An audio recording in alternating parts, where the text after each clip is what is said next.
मित्रांनो, आता नुकतंच सिंदूर ऑपरेशन स्थगित केल्यानंतर ज्या प्रकारे राहुल गांधीजीने नरेंद्र मोदीजींच्या विरोधात तोफ डांगली, खोटं नरेटिव्ह सेट केलं, ज्या प्रकारे नरेंद्र मोदीजींना घालून पाडून बोलले, ते अगदी खालच्या दर्जाला गेले. ते मित्रांनो, हे वास्तव आहे राहुल गांधींचं आणि हे वास्तव आहे काँग्रेसचं. आजपर्यंत त्यांनी खोटं नरेटिव्हच सेट केलं, खोटेपणाच केला आणि जनतेच्या तोंडाला पानं बोसले. मित्रांनो, काही मुद्दे मी तुमच्यासमोर मांडणार आहे आणि हे जे काय विदेशी मंत्रालयाच्या सचिवांनी जे काय हे केलं, संवाद साधला देशाबरोबर, राष्ट्रासोबत, त्या संवादाची एक क्लिप, त्या लिंक, तो व्हिडिओ लिंक मी डिस्क्रिप्शन बॉक्समध्ये टाकेन, ती सुद्धा बघा. माझ्या व्हिडिओला शेअर करा, लाईक करा, सबस्क्राईब करा, बेल आयकॉन दाबायला विसरू नका आणि आपले विचार कमेंट बॉक्समध्ये मांडा, बघा जमलं तर. आणि छोटीशी क्लिप मी टाकली आहे, राहुल गांधी नरेंद्र मोदीजींच्या संदर्भात काय बोलत आहेत ती पहा. उधर से ट्रंप ने एक इशारा किया, फोन उठाया, कहा मोदी जी क्या कर रहे हो?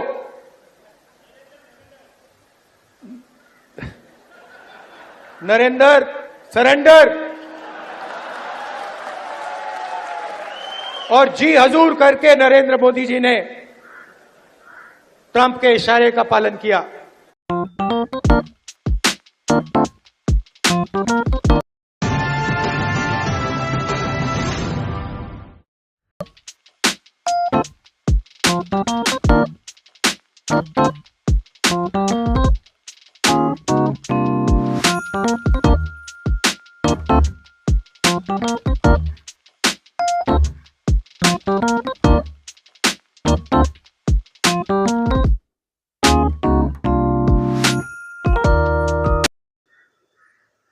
नमस्कार मित्रांनो, वास्तवावर बोलू काहीतरी या शृंखलेमध्ये पुन्हा एकदा आपलं स्वागत.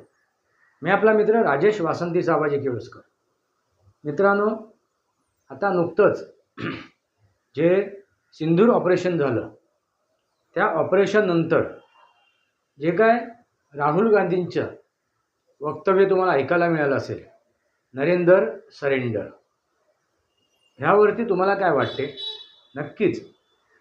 नक्की नरेंद्र मोदींनी सरेंडर केलं का ह्या आपले डोनाल्ड ट्रम्पच्या पुढ्यात? पण राहुल गांधी म्हणतात नरेंद्र सरेंडर. मित्रांनो, याच्यात किती तथ्य आहे, काय असं माहिती आहे मित्रांनो? नरेटिव्ह, खोटं नरेटिव्ह किती सेट करायचं? 2024च्या निवडणुकीमध्ये, लोकसभेच्या निवडणुकीमध्ये संविधान बचाव, लोकतंत्र बचाव अशी हाळी दिली होती आणि त्याला जनतेने टाळीसुद्धा दिली. आणि ह्या हाळीच्या टाळीमध्ये नरेंद्र मोदीजींना 240च उमेदवार निवडून आणता आले. हे जे खोटं नरेटिव्ह नाही मित्रांनो, हे खोटं नरेटिव्ह रेटून सांगितलं जाते, परत सांगितलं जाते, वेगवेगळ्या मंचावरून सांगितलं जाते आणि मग जनता, नागरिक किंवा आता इतर कोण असतील, जे ऐकणारे आहेत त्यांना त्याच्यावरती विश्वास बसायला लागतो, ते खरं वाटायला लागते. आणि ह्याच प्रकारचं एक खोटं नरेटिव्ह ऑपरेशन सिंदूर नंतर सेट करण्यात आलं, बोलण्यात आलं. ते कोणतं? तर नरेंद्र सरेंडर.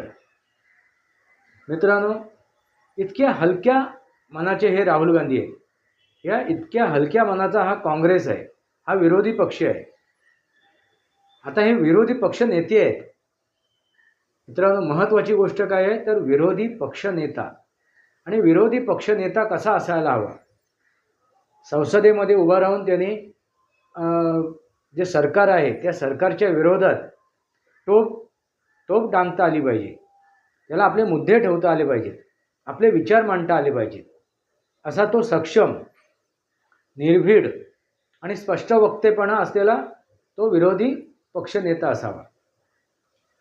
मित्रांनो, आणि महत्त्वाची गोष्ट, ज्यावेळी देशासंदर्भात विषय निर्माण होतो, देशासंदर्भात, राष्ट्रासंदर्भात प्रश्न निर्माण होतो, त्यावेळी विरोधक असो किंवा सत्ताधारी असो, या सर्वांनी एकत्र येऊन देशासाठी उभं राहायला हवं, देशाला सपोर्ट करायला हवा, देशाच्या संदर्भात एका मुखाने बोलायला हवं, आपले विचार मांडायला हवे, ना की सरकारच्या विरोधात भाष्य करायला हवं. मित्रांनो, तुम्हाला काय वाटते? नरेंद्र मोदीजींनी सरेंडर केलं का? जे काय राहुल गांधी म्हणतायत नरेंद्र सरेंडर.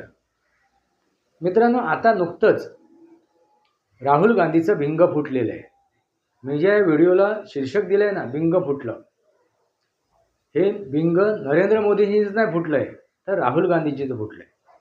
काय तर ज्या वेळेला विदेशी मंत्रालयाचे सचिव यांनी येऊन आपलं वक्तव्य दिलं, आपल्या देशाची, आपल्या राष्ट्राचे काही विषय मांडलेत. त्यांनी आता नुकतंच कॅनडामध्ये जे हे चालू आहे G7, तिथून ट्रम्प परत मायदेशी परतून गेलेत, अमेरिकेला परतून गेलेत. तिथे नरेंद्र मोदीजी सुद्धा उपस्थित होते आणि या G7च्या बैठकीमध्ये ट्रम्पची आणि नरेंद्र मोदींची भेट होणार होती, पण ती होऊ शकली नाही. पण तिथून निघून गेल्यानंतर ट्रम्पने अमेरिकेतून नरेंद्र मोदीजींशी फोनवर संपर्क साधला आणि जे काय त्यांचं संभाषण झालं, बोलणं झालं, ते बोलणं विदेशी मंत्रालयाचे सचिव यांनी देशाला येऊन सांगितलं. देशासमोर येऊन त्यांनी ते संभाषण स्पष्ट केलं. काय बोलणं झालं त्यांचं, थोडा ऐका. पंतप्रधान मोदी ने कहा कि 6-7 मई की रात को भारत ने पाकिस्तान ऑक्यूपाइड कश्मीर में सिर्फ आतंकी ठिकानों पे ही निशाना बनाया था. भारत के एक्शन बहुत ही मेजई, प्रिसाइड और नॉन एक्सेलेटरी थे. म्हणजे अगदी परफेक्ट जागी त्यांनी काय केला, निशाणा लावला, कुठेही टाकलेला नाही, आतंक्यांना मारलं, असं म्हणणं आहे विदेशी मंत्रालयाचं. त्यानंतर 9 मई की रात को उपराष्ट्रपति व्हॅनेसी, म्हणजे हे कुठले उपराष्ट्रपती, तर अमेरिकेचे, यांनी मोदींना फोन केला आणि ते काय म्हणालेत की पाकिस्तान भारतावरती बड़ा हमला करने वाला है. काय म्हणालेत, पाकिस्तान भारत के ऊपर बड़ा हमला करने वाला है. पंतप्रधान मोदी ने उन्हें साफ शब्दों में बताया था कि यदि ऐसा होता है तो भारत पाकिस्तान को उससे भी बड़ा जवाब देगा. त्यांनी जे सांगितलं की पाकिस्तान मोठा हल्ला करणार आहे, त्याच्यावरती मोदींनी काय सांगितलं, असं जर घडलं तर भारत त्यापेक्षा मोठा हल्ला करेल. त्यानंतर प्रधानमंत्री मोदी ने राष्ट्रपति ट्रंप को स्पष्ट रूप में कहा कि इस पूरे घटनाक्रम में के दौरान कभी भी किसी भी स्तर पर भारत अमेरिका ट्रेड डील या अमेरिका की तरफ से भारत और पाकिस्तान के बीच मध्यस्थता जैसी विषयों पर बात नहीं हुई थी. मित्रांनो, लक्षात घ्या काय म्हणालेत नरेंद्र मोदीजी, तर ट्रेड संदर्भात, कारण डोनाल्ड ट्रम्प म्हणत होते की आम्हाला भारत आणि अमेरिकेचा ट्रेड भारत आणि अमेरिकेमध्ये ट्रेड करणार आहे, व्यवसाय करणार आहे, व्यापार करणार आहे, त्याच्या संदर्भात चर्चा चालू आहे. तशी कोणतीही चर्चा झालेली नाही आहे. आणि दुसरी गोष्ट काय आहे तर पाकिस्तान आणि भारताच्या मध्ये मध्यस्थी अमेरिकेने केलेली नाही आहे. आम्ही कुठल्याही मध्यस्थी घेतलेली नाही आहे. त्यानंतर असा विषय झाला कि प्रधानमंत्री ने यह भी कहा कि भारत जब आतंकी को प्रॉक्सी वार नहीं बल्कि युद्ध के रूप में ही देखता है और भारत का ऑपरेशन सिंदूर ऑपरेशन अभी जारी है.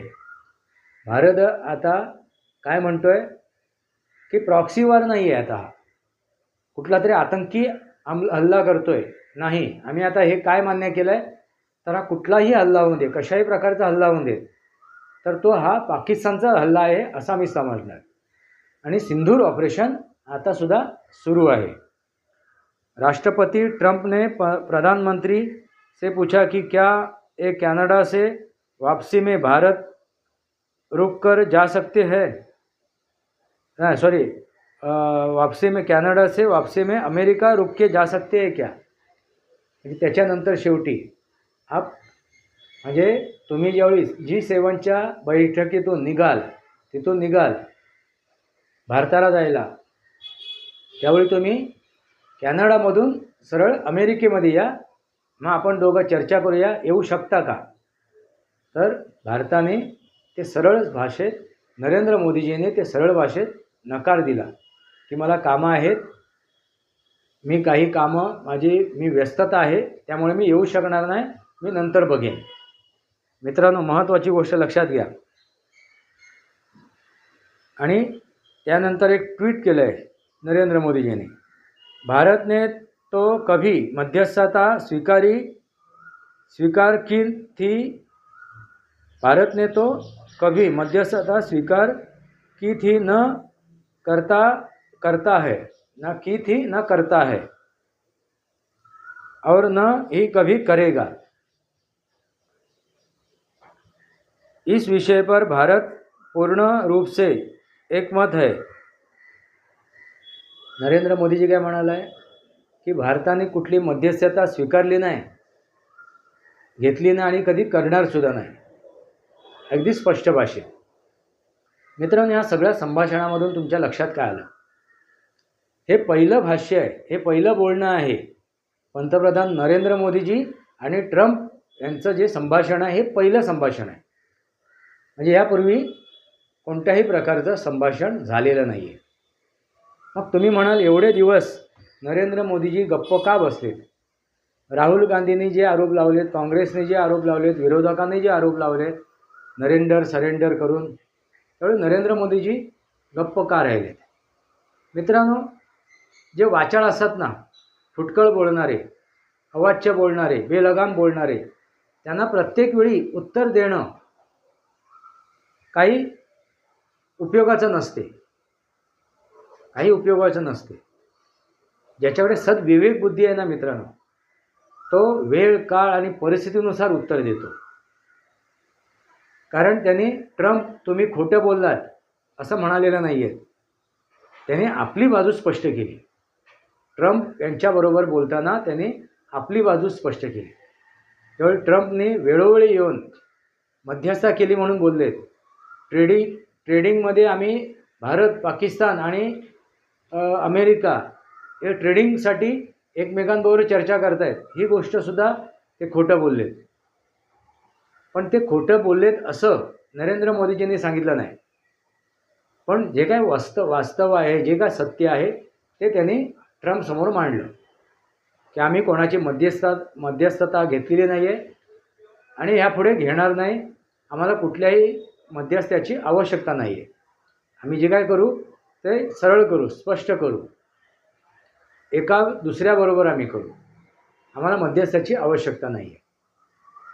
मित्रांनो, म्हणजे किती खोटं नरेटिव्ह, किती खोटं बोलणं, मर्यादेच्या बाहेर जाऊन खोटं बोलणं.